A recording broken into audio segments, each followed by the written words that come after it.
आगे आने वाले वक्त का रास्ता दिखाऊंगा। गुजरांवाला, ये याद रखना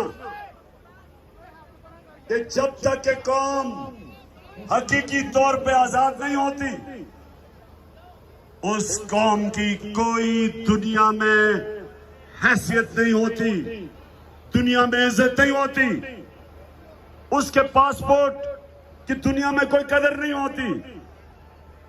क्योंकि गुलाम कौम ऐसे है, जैसे मौलाना रूमी ने कहा था इंसानों को कि अल्लाह ने जब तुम्हें पर दिए, अल्लाह ने जब तुम्हें परवाज के लिए पर दिए, तो क्यों चूंटियों की तरह जमीन पे रींग रहे हो? जो कौम गुलाम होती है वो कीड़े मकोड़ों की तरह रहती है, उनके हकूक नहीं होते, उनके लोगों की इज्जत नहीं होती। आजम स्वाति जैसे लोग, सेनेटर, उनके ऊपर जुल्म और तशद्दुद होता है। आम आदमी थाने और कचहरी में रुलता है, उसको बुनियादी हुकूक नहीं होते क्योंकि वो गुलाम होते हैं। उनके फैसले बाहर से स्क्रिप्ट मिलती है कि आपने रूस से तेल नहीं लेना क्योंकि सस्ता तेल मिल रहा है हिंदुस्तान को रूस से, लेकिन गुलामों को इजाजत नहीं, पाकिस्तानियों को, कि सस्ता तेल रूस से लेके महंगाई कम करें, क्योंकि गुलाम है। जो हुक्मरान है वो फैसला करने से पहले अमेरिका से एनओसी लेते हैं कि सर हम ये कर सकते हैं, तेल ले सकते हैं या नहीं। तो मैं गुजरांवाला आपके पास आज सारा दिन आपको एक चीज बताऊंगा कि अल्लाह ने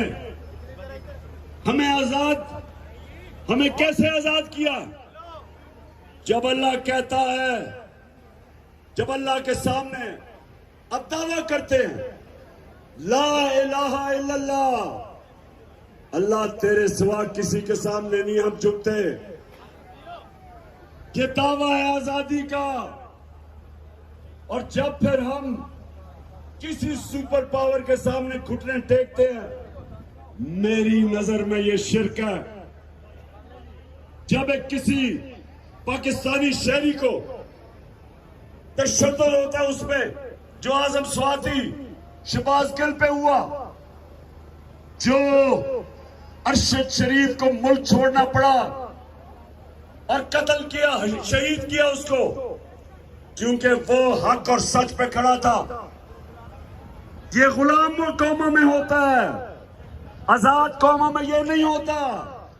आजाद कौमों के हकूक होते हैं, शहरियों का अदालतें उनके बुनियादी हुकूक की हिफाजत करती हैं। और दूसरी चीज गुजरांवाला, मैं वो पाकिस्तानी हूं जिसने अपने मुल्क को टूटते देखा था। ईस्ट पाकिस्तान हमारे से अलहदा हुआ था।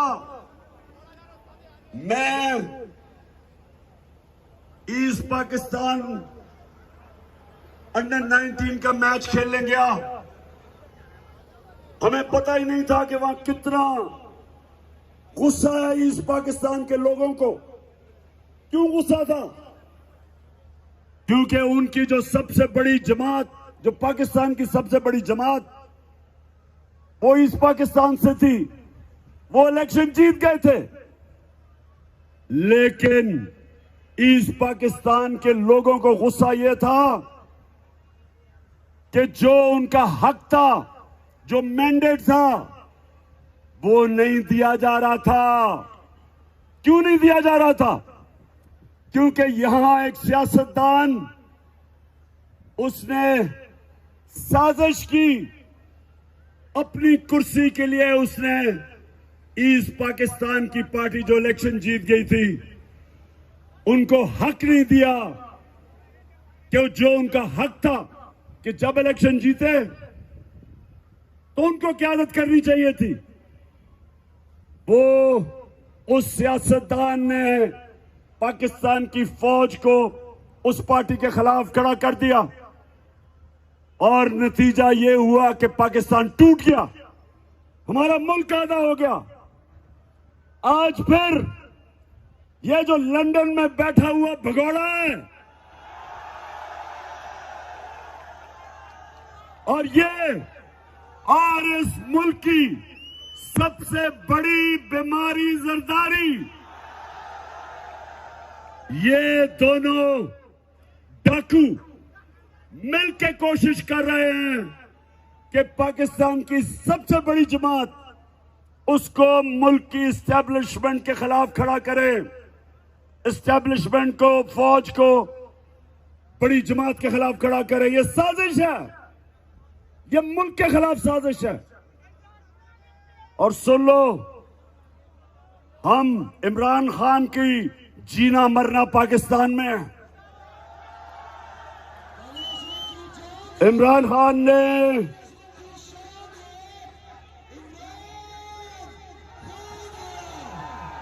सुन लो गौर से, मेरे ऊपर कोई 30 FIR काट चुके हैं, दहशतगर्दी का केस मेरे ऊपर कर चुके हैं।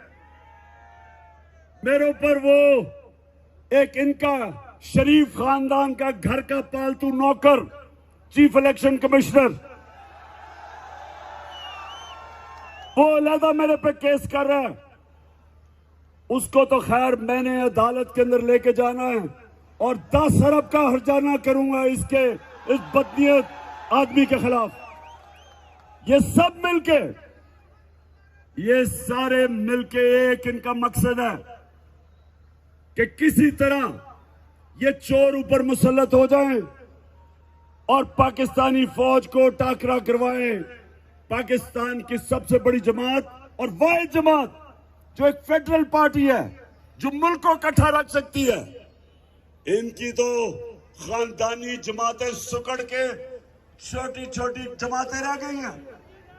ये तो थोड़ी, मैं चैलेंज करता हूं कि जब भी नवाज शरीफ तुम वापस आओ और इलेक्शन लड़ो, मैं चैलेंज करता हूं तुम्हारे हल्के में जाके तुम्हें हराऊंगा।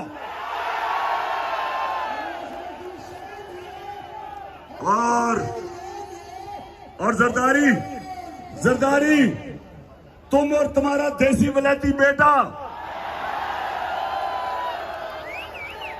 जो अंग्रेज की तरह उर्दू बोलता है, बारिश आता है तो पानी आता है, 14 साल में उर्दू नहीं सीख सका। मैं सिंध आ रहा हूं, मुझे जरा इधर से फारिग होने दो।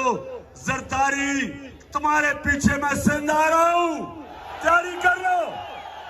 सिंध के लोगों को सबसे ज्यादा आजादी की जरूरत है, सबसे ज्यादा जुल्म सिंध के लोगों के ऊपर है। तो इंशाअल्लाह हम वो जमात है और मैं वो सियासतदान हूं जिसने मुल्क से बाहर नहीं भागना। मैं नवाज शरीफ नहीं हूं कि हर वक्त जब उसके ऊपर कोई केस होता है पहले मुशर्रफ के घुटने गोडे पकड़ के NRO लेके बाहर भाग गया, फिर NRO लेके वापस आया, फिर यहां डाके मारे, फिर जब वक्त आया एहतसाब का, फिर इसने अपने रिजल्ट जो इसके मेडिकल रिजल्ट थे उनमें भी धांधली की और उसके बाद बीमार करके फिर बाहर भाग गया। और आप इंतजार कर रहे हैं कि जनाब बड़े ताकतवर एस्टेब्लिशमेंट से इसको NRO मिलेगा और ये वापस आ जाएगा, जिस तरह मनी लॉन्ड्रर इसहाक डार वापस आ गया। नवाज शरीफ, तुम सब, मैं अपनी सारी कौम को आज कह रहा हूं कि इंशाल्लाह हम सब मिलके डाकू नवाज शरीफ का इस्तेकबाल करेंगे और सीधा एयरपोर्ट से तुम्हें अडयाला जेल लेके जाएंगे।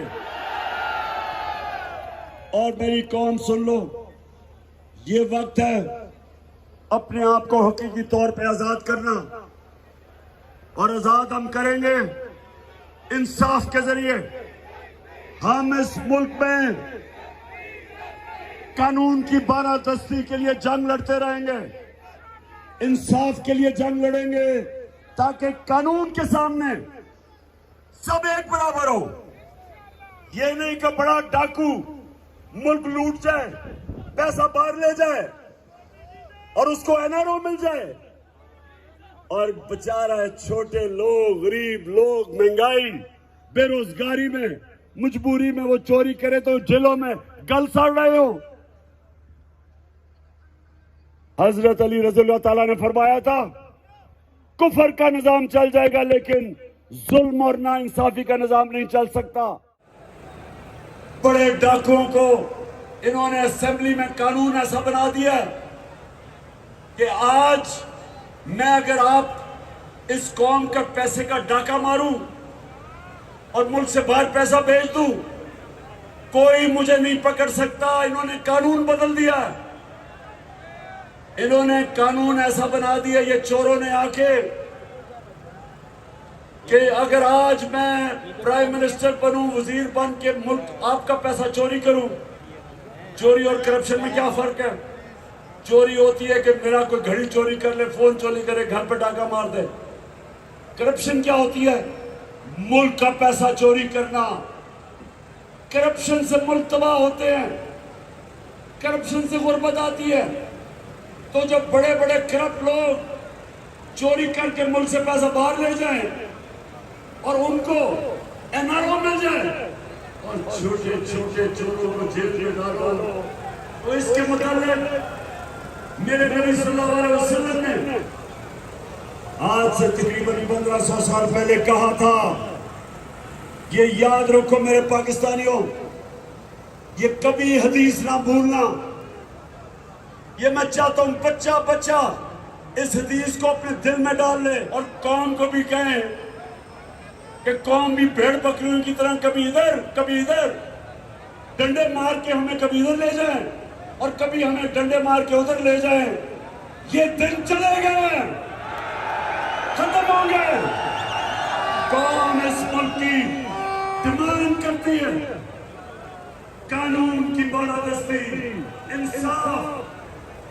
मेरे नबी सल्लल्लाहु अलैहि वसल्लम ने जब मदीना की रियासत कायम की थी तो सबसे पहले अदल और इंसाफ कायम किया था। उसके बाद खुशहाली आई थी। आज अगर सिंगापुर और हम किधर रह गए और सिंगापुर किधर चला गया? क्योंकि 50 साल पहले सिंगापुर का लीडर आया और उसने सिंगापुर में अदल और इंसाफ कायम किया। इसलिए आज हमारी औसत आमदनी मुश्किल से $2000 है। गुजरावाला, हमारी औसत आमदनी $2000 है मुश्किल से। सिंगापुर की $60,000 है। क्योंकि इंसाफ के बाद खुशहाली आती है। कोई खुशहाली नहीं आती जिस मुल्क में जुल्म का निजाम हो जो पाकिस्तान में है। ये छोटे बेचारे गरीब लोगों को आप जेलों में डाल दें छोटी छोटी चोरियों में। बेचारा आजकल की महंगाई है जो इन्होंने इंपोर्टेड हुकूमत है 50 साल में सबसे ज्यादा महंगाई की। आज बेचारे बेरोजगारी में और महंगाई में एक गरीब घराना में आदमी चोरी करता है, वो जेलों में।